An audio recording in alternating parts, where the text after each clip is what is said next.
പിന്നെ ഈ വൈകുന്നേരമൊക്കെ ആകുമ്പോൾ എനിക്കൊരു പ്രത്യേക തരം വിശപ്പ് കയറി വരും കേട്ടോ.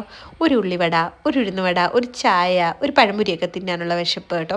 അപ്പോൾ ഈ എല്ലാവർക്കും ഈ സൂക്കേടുണ്ടോ? എനിക്കെന്നും ഉള്ളതാട്ടോ. അങ്ങനെ ഞാൻ എന്നും വൈകുന്നേരം ആകുമ്പോൾ ഉമ്മ ഇങ്ങനെ ചൊറിയും, ഉമ്മ നമുക്ക് എന്തെങ്കിലും ഉണ്ടാക്കിയാലോ, അതാകുമ്പോൾ പിള്ളേർ വരുമ്പം കൊടുക്കുകയും ചെയ്യാം, നമുക്കും ഒരു ചായക്കടിയാവുമല്ലോ എന്ന് കേട്ടോ.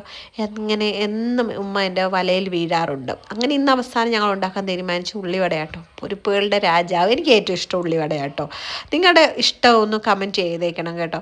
അങ്ങനെ ഉമ്മ വളരെ കുറച്ച് ഇൻഗ്രീഡിയൻസ് വെച്ചിട്ടായിരിക്കും എപ്പോഴും എന്ത് സാധനവും ഉണ്ടാക്കുന്നത്. അതേ സെയിം ഇൻഗ്രീഡിയൻറ്റ് വെച്ച് ഞാൻ ഉണ്ടാക്കിയ, പക്ഷേ പുള്ളിക്കാരത്തി ഉണ്ടാക്കുന്ന ആ ടേസ്റ്റ് കിട്ടത്തേ ഇല്ല.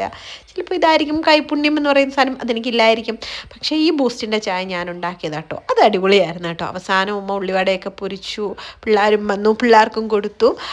അടിപൊളി ഒരു വൈകുന്നേരമായിരുന്നു കേട്ടോ. അപ്പോൾ അത്രയേ ഉള്ളൂ. ചാനൽ ഇഷ്ടപ്പെട്ടാൽ ലൈക്കും സബ്സ്ക്രൈബും ചെയ്തേക്കണേ. ടാറ്റാ.